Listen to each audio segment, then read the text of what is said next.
Ladies and gentlemen, it is a great pleasure to have this opportunity to address this very great and important gathering. I find it reassuring in looking about this Congress to see that there are so many people who do not desire the extermination of the human race. I did not know there were so many in the world. It's a comfort. The present Congress, which has met in spite of unexpected obstacles, is an encouragement to all who wish to avert nuclear disaster.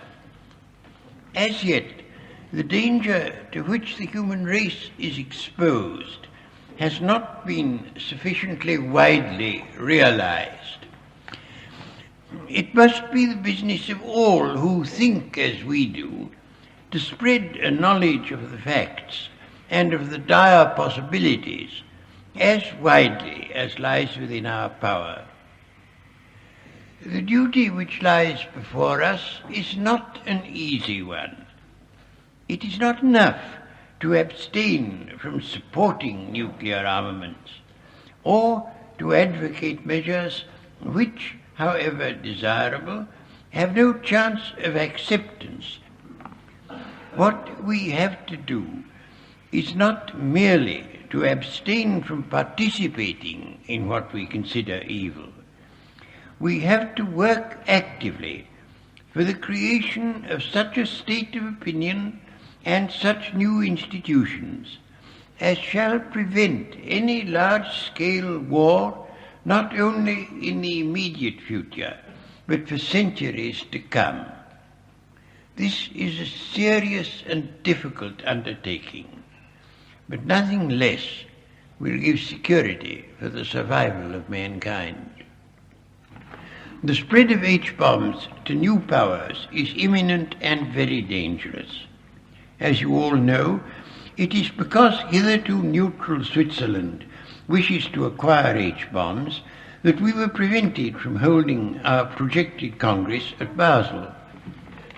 France, Germany and Sweden are well on the way to membership of the nuclear club. It is of course obvious that their example will be followed by communist China, and it is in the highest degree improbable that there will in the end be any net gain to either East or West. What, however, there certainly will be is a greatly increased risk of nuclear war, either as a result of an accidental misinterpretation or as the reckless act of some irresponsible government.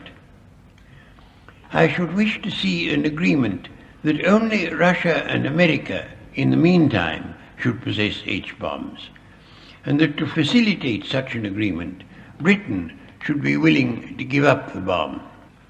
Such measures, however, would only prevent an increase in the danger of nuclear war.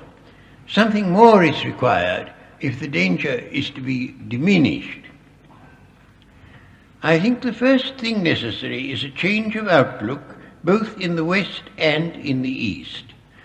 I think it is necessary that each side should realize the impossibility of defeating the other side except by defeating itself. Statesmen on each side will have to learn what at present they seem unable to grasp, that the common interests of East and West vastly outweigh their divergent interests. The most important of the common interests is survival. But there are others of which the importance is hardly yet realized. One of these is the lightening of the economic burden of our armaments. This burden is already vastly greater than at any earlier time, but with every technical advance it is bound to become still greater. East and West are alike determined to occupy the moon, and we are told on high authority that if that gives no decisive advantage, Mars and Venus will be occupied. It is obvious that competition on this scale must before long cause intense hardship both in the East and in the West. And all the time we shall be told that, of course, these expensive weapons will never be used, but are to serve only to terrify the enemy. If there were any common sense in governments, it would occur to them that weapons which are never to be used may as well not be manufactured, and an agreement to that effect is what any set of sensible men would regard as an obvious solution. The main difficulty that prevents the adoption of wise measures by either side is ideological intolerance. Each side feels that it is the champion of great ideals, and that victory for these ideals is worth almost any sacrifice. There is nothing new in this ideological fanaticism. It prevailed for centuries between Christianity and Islam, and for 130 years between Catholics and Protestants. In each case, the attempt to impose one's own ideology by force of arms was at last seen to be futile. Christians and Mohammedans, Catholics and Protestants learned to endure each other's existence to the great benefit of mankind.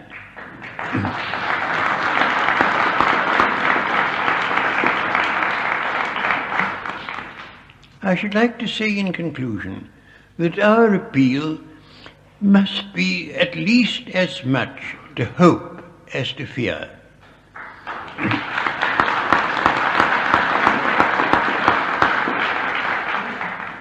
In our present world, every thoughtful man and woman is oppressed with a load of terror and guilt and consciousness of vast hatreds. The human spirit cannot free itself to rejoice in the progress of knowledge and in the consciousness of a worldwide cooperation towards happiness and freedom of spirit. The long ages of human misery were due to ignorance and folly. Hitherto, though ignorance has grown less, folly has remained.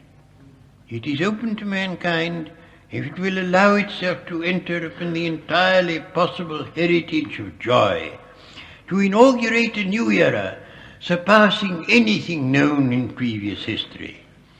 The decision rests with human beings. If they so choose, a new glory is theirs. We must hope that they will not prefer a dark and unnecessary doom.